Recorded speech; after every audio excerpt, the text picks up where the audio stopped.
전북 지역에서 코로나19 확진자가 추가로 발생했습니다. 23번째 확진자는 30대 방글라데시인으로 취업을 위해 입국한 것으로 알려졌습니다. 동료 의원끼리 부적절한 관계가 폭로돼 무리를 빚고 있는 문제와 관련해 김제시의회가 윤리특별위원회를 구성했습니다. 윤리특위는 두 의원에 대한 진상조사에 착수했습니다. 장기간 갈등이 계속된 임실군 신덕면의 토양 정화업체 퇴출 문제가 곧 해결될 전망입니다. 그러나 지역 주민들은 재발 방지책 조례화 등을 요구하고 있습니다. 남원시 운봉읍의 한 논에 트럭 2대가 떨어졌습니다. 이 사고로 2명이 다쳐 치료를 받고 있습니다. 헬로티비 뉴스 전북 지금 시작합니다.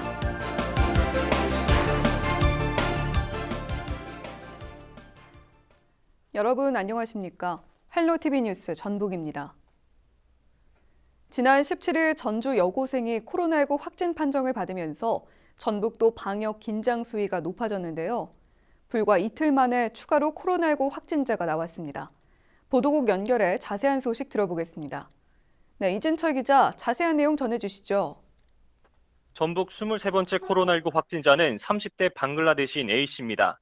A씨는 익산에 있는 한 업체에 취업하기 위해 지난 18일 오전 5시 인천공항을 통해 입국했는데요. 이날 오전 11시 공항버스를 타고 전주 월드컵 경기장에 도착한 A씨는 곧바로 남원의 전북도 인재개발원에 격리됐습니다. 당시 특별한 증상은 없었는데요. 하지만 코로나19 검체 검사 결과 19일 새벽 2시 25분 양성 판정을 받았습니다. A씨는 현재 전북대 병원에서 입원 치료를 받고 있습니다. 네, 일주일 사이 코로나19 확진자가 2명이나 나오면서 추가 확진자 발생에 대한 우려도 큰데요. 혹시 A씨와 접촉한 주민은 있을까요? 지금까지 조사한 결과에 따르면 A씨와 접촉한 주민은 없는 것으로 확인됐습니다. 하지만 A씨와 방글라데시에서 같은 항공기를 이용해 입국한 네 외국인은 8명으로 코로나19 확진 판정을 모두 받은 것으로 전해졌습니다. 이들의 감염 경로는 현재 확인 중이지만 비행기 안에서 감염될 가능성은 크지 않은 것으로 알려진 만큼 현지에서 감염됐거나 공항 탑승 과정에서 올맛을 갈 것으로 보건당국은 추정하고 있습니다. 네, 오늘 소식은 여기까지 듣겠습니다. 지금까지 보도국 이진철 기자였습니다.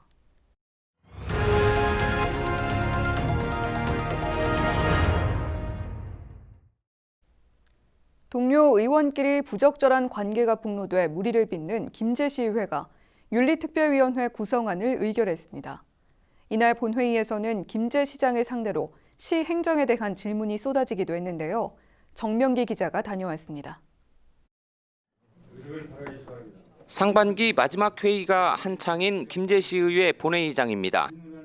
부적절한 관계로 무리를 일으킨 두 남녀 의원에 대한 윤리특별위원회 구성과 징계 안건이 상정됩니다.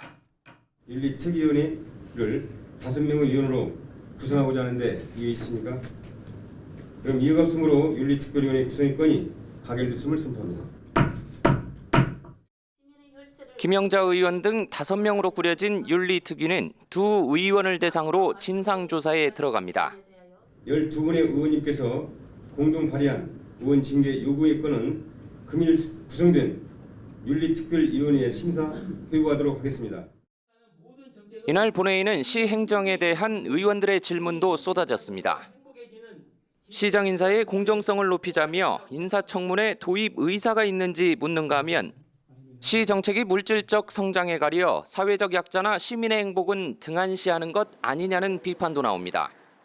오종동 자원순환시설 허가 문제와 주민 간의 갈등, 차조 화인 코리아와 주민 간의 갈등, 마을 곳곳마다 태양광 설치 문제로 인한 사업자와 주민들과의 갈등은 주민들에게 행복은 고사하고 심각한 스트레스만 주었습니다.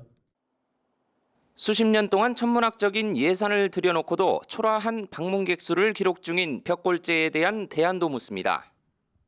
2018년 11월부터 이듬해 10월까지 벽골제를 찾은 방문객은 모두 2만 8천여 명으로 지평선 축제 기간 방문객 수의 6%도 안 된다는 주장입니다. 축제 기간을 제외하면 김제 관내 별다른 소득을 창출하지 못하고 있는 사실을 대변해 줍니다. 응급실 한 곳 없는 지역 실태에 대한 대책과 논란을 빚는 가족센터 건립 부지에 대해서도 질문이 이어졌습니다. 우리 시민들이 심야 또는 응급 의료기관의 업무가 이루어지지 않는 시간에 응급 상황이 발생한다면 어디로 가야 합니까? 김제시 행정에 대한 질문과 답변은 다음 주 금요일 오전 8시 55분부터 채널 25번을 통해 방영됩니다. 헬로티비 뉴스 정명기입니다. 장기간 갈등을 겪어왔던 임실군 신덕면의 토양 정화업체 퇴출 문제가 조만간 해결될 전망입니다. 하지만 임실 지역 주민들은 재발 방지책 조례화 등 추가 요구안을 주장하고 있습니다. 김남호 기자가 보도합니다. 임실군청 앞 광장입니다. 토양 정화업체 입주를 반대하는 임실군 신덕면 주민들이 해당 업체 퇴출과 함께 주거지역 인근 위험시설 신설 제한 조례화 등을 요구하며 집회를 벌이고 있습니다. 이러한 일이 또다시 발생하지 말하는 법은 없지 않습니까? 그래서 재발 방지 차원에서 뭔가 제도적인 장치를 좀 해달라. 임실군은 최근 국민권익위의 현장 조정에 따라 해당 토양 정화업체를 공공 매입하기로 하고 현재 업체와 보상 금액에 대한 협의를 진행하고 있습니다. 또 주민들이 요구하는 재발 방지책 마련을 위해 주민 안전 위험 시설에 대해서는 도로 150m, 주택 300m 이내 신설을 제한하는 법안을 추진키로 했습니다. 이런 특정 건축물의 건축으로 인한 주민들의 안전을 침해 우려를 없애고 위험 시설이나 난개발을 줄이기 위해서 관련 법안을 강화하게 됐습니다. 지난 2017년 임실군의 토양 정화업 등록 이후 3년에 걸쳐 진행되고 있는 갈등. 주거지 인근 안전 위험 시설 신설 방지책 마련에 주민들의 관심이 모아지고 있습니다. 헬로티비 뉴스 김나오입니다. 19일 아침 8시 반쯤 남원시 운봉읍의 한 논에 트럭 2대가 떨어졌습니다. 이 사고로 5톤과 1톤 트럭 운전자 2명이 다쳐 인근 병원에서 치료를 받고 있습니다. 경찰은 트럭끼리 부딪히면서 사고가 난 것으로 보고 목격자 등을 상대로 정확한 사고 경위를 조사하고 있습니다. 정읍시가 대한씨름협회와 2020 천하장사 씨름대축제 협약식을 가졌습니다. 씨름대회는 오는 12월에 열리며 태백과 금강, 한라급의 경기와 천하장사 결정전 등이 펼쳐집니다. 이와 함께 외국 선수들이 참가하는 세계 특별 장사전과 세계 유사씨름 시범 경기 등 다양한 프로그램도 준비될 예정입니다. 천하장사 씨름 대축제는 한 해 씨름판을 총결산하는 최고 권위의 대회입니다. 많은 분들이 씨름을 즐기고 정읍시가 씨름 발전의 중심이 될 수 있도록 차질 없이 준비하겠습니다. 고창군이 지역 대표 농산물인 복분자 수확철을 맞아 농가 소득을 지원하는 등 관련 사업에 나섭니다. 지역 농협이 복분자를 일정 금액에 구입하도록 하는 수매 제도를 운영하며 농가에 1kg당 1,000원씩 추가 지원금도 지급하기로 했습니다. 이에 따라 올해 복분자 수매 가격은 지난해와 동일한 킬로그램당 11,000원입니다. 군은 복분자 산업 활성화를 위해 재배기술 교육과 생산 기반 시설 지원 등도 추진할 예정입니다. 지역 대표 농산물인 복분자의 안정적 생산 기반을 마련하고 판로 확대와 소득 증대로 대한민국 복분자 1번지 고창의 명성을 되찾아 가겠습니다.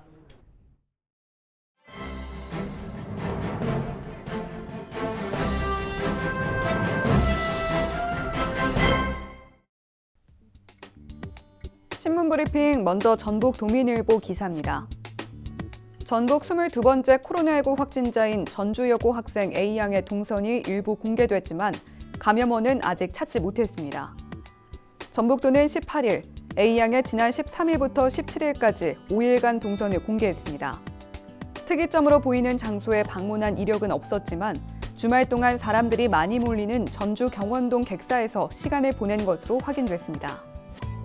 도는 A양의 가족 3명과 친구 1명, 전주여고 교직원 890명, 미술학원 69명 등 총 963명에 대해 전수검사를 실시했고 17일에서 18일 모두 음성이 나왔습니다. 이 가운데 A양의 가족 3명과 친구 1명, 반 학생 29명, 주말 동안 방문한 안경점, 두끼 떡볶이, 옷가게에서 마주친 직원, 종업원과 손님 7명 등 40명은 밀접 접촉자로 분류되고 14일간 자가격리 조치됐습니다.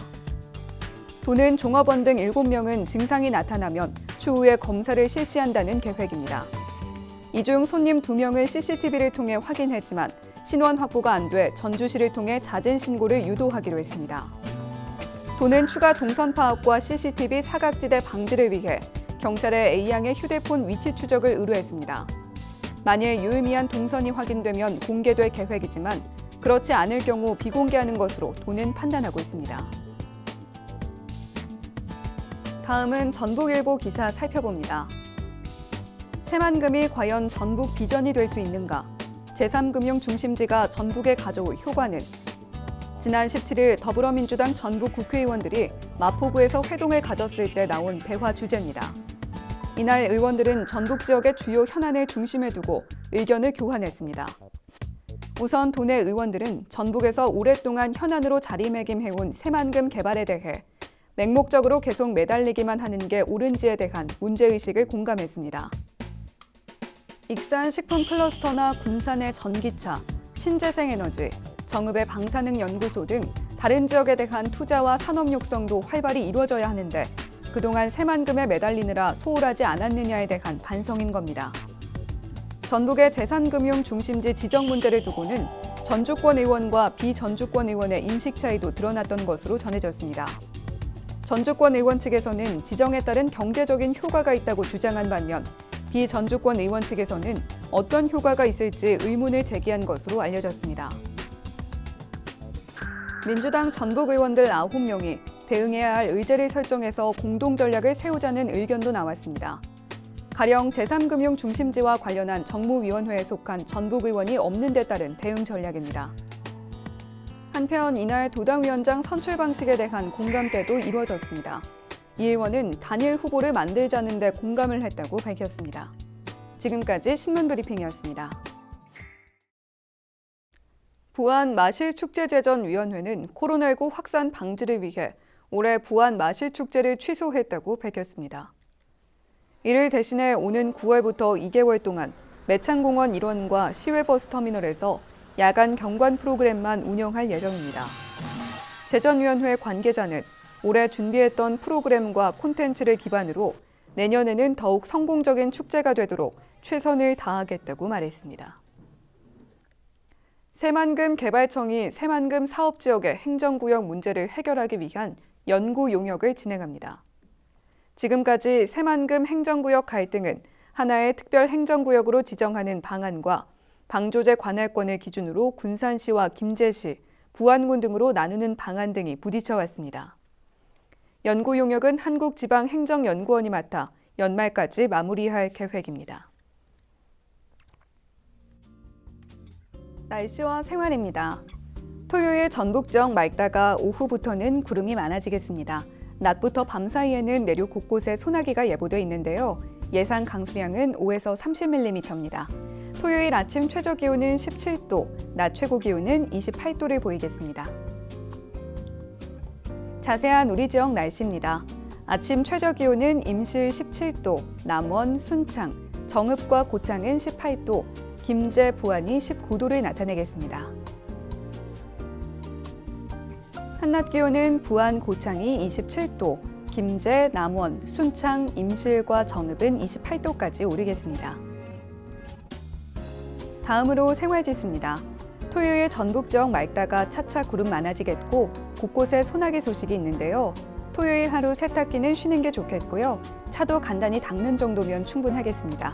낮부터 밤 사이 언제 소나기가 내릴지 모르니까요. 가벼운 우산도 챙겨두시면 유용하겠습니다. 이어서 주간 날씨 살펴봅니다.